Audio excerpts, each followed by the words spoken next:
One more thing that people underestimate of the power of entrepreneurship, or in your case, the professional entrepreneur that you are, because I literally treat you as a professional entrepreneur.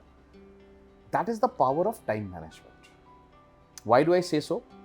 Because there's a lot of things that we have as passion projects, as aspects that really give you the kick, which is perhaps that moment of your chutzpah. Yeah. In my podcast, I call that the lifeboat moments. Why? Okay. Because those are the things or people or situations which keeps you afloat. Yeah. Because keeping you afloat is multiple aspects. You might sink because of a situation. You might sink because of your mental frame. You might just sink because of the way things are around you. And you need to get that aspect of being afloat. Because end of the day, you have to keep going. Yeah. So for me, it's multiple things put together. And I'm leaving family and kids and all of that aside for a second. Yeah. If you have to make it more personal, like theatre is something very close to my heart. This passion project is very close to my heart. Yeah.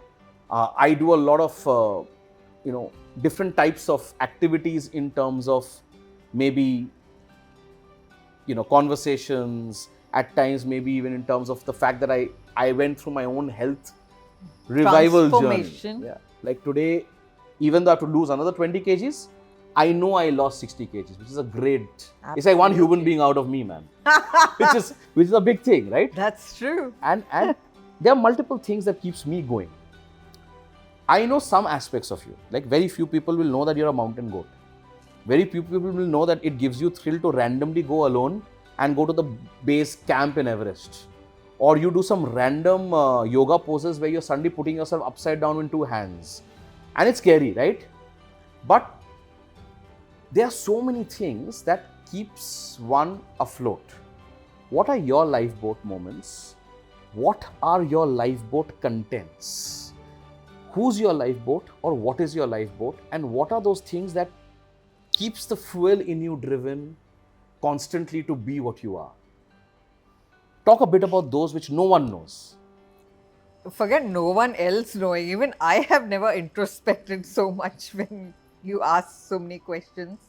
But, and very frankly, this is the first time I even heard the concept of a lifeboat moment, right? So I might sound like I'm rambling, and it might not make sense. But that's the idea. I will get this also copyrighted. Okay, good. No. So for me, lifeboat is, every few months, years, I kind of take stock of where I am in life. And am I going forward? Am I going backwards? Or am I stationary? And you know me, I am not the stationary out of kind. question. I have to keep moving. Correct. And so I need to keep reinventing myself in whatever way to move forward. Correct. Right? And so I, like different times in life, had different transformations that I have done. Physical transformation happened, lost. Something else happened, lost. So during COVID, I'll tell you, it was a hard time, right? Like this whole work from home for me just can't work. And so I was getting frustrated. Workload had kind of intensified. Yeah. I was not in my happy space. I was not meeting people. Yeah. So I'm more an extrovert in saying that I draw my energy from the people I meet. True. And in my profession, I have the luxury of meeting some fantastic people, right? So I draw inspiration from all these people. And COVID obviously was very hard for someone like me, where I couldn't meet people and I was not happy. I was not inspired. For me, getting out of bed was becoming challenging because I was like, it's the same day, same work, it's not fun anymore. Yeah. So then I had to reinvent myself and say, okay, what makes me happy? And I had to actually introspect and say, okay, what made me happy at that point in time? And I said, okay, it was about meeting people. Okay, so how do I get to meet people? Saying, you're an investor, now figure in your network, how do you get to meet people? So then, just asking these questions led me to saying, okay, I'm an investor, there are lots of founders out there. Founders need gyan. Can I help? Right? And so then I just started randomly talking to founders. Whether they fell into the purview of Aavishkaar or not didn't matter. Didn't matter to you. For me, I was an investor who had certain Correct. skill sets, and I was reaching out to founders to say, boss, I'm here to help. Let me know if you want help from me. And I very clearly said, it's not about the capital that I Right. can help you with. It is anything else The you want. intangible. The intangibles, right? And so that's when I discovered, okay, there is a possibility of creating a women's platform from an investing perspective. So I met this fantastic founder called Diksha Ahuja, who started a platform called Incubate. Okay. So she randomly reached out saying, I want you as my advisor, can you come on as an advisor?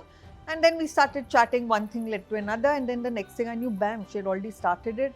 She had onboarded all these women who wanted to be investors from corporates to fund women entrepreneurs. And I was like, boss, that's very powerful, right? You seeded an idea and you found the right person to execute it as well. So that was my happy space. Spent a lot of time there.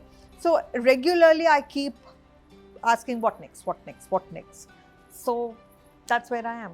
And some other moments which really excite you, like yoga, mountaineering, I already For me, know. being What else? out in the nature makes me happiest, Yeah. right? Like you can cut off. When you're up in the hills and you look at those tall mountains ahead of you and you're like, you're so inconsequential You're like in a the speck. overall scheme Yeah, of you're a things. speck in the whole... You're just so tiny, and in that you have an inflated ego, and in that you're trying to tell people True. I'm God. It's so worthless.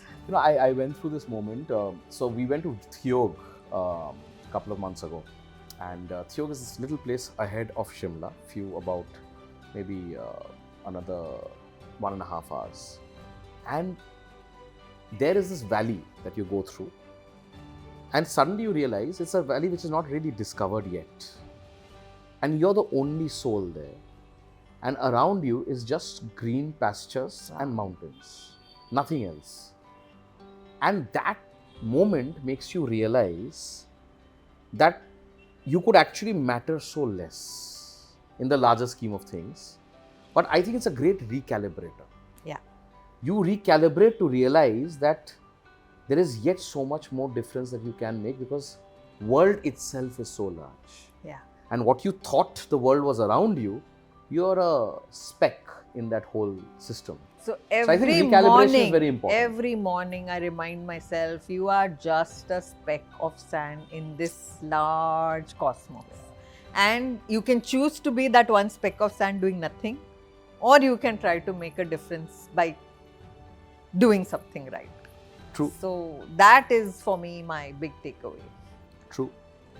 So this also gives me this thought, and we're going to move to a very fun segment. But before the fun segment, did I answer the lifeboat question? You did. And I'm going to outline that with again 2 lines of mine, where I think a lot of the thought process comes within these words of what lifeboat is all about. And it says, "Zinda ho tum, ये खबर है हमें, सांस लेते हुए हमने भी देखा है। जिंदा हो तुम, ये खबर है हमें, सांस लेते हुए हमने भी देखा है।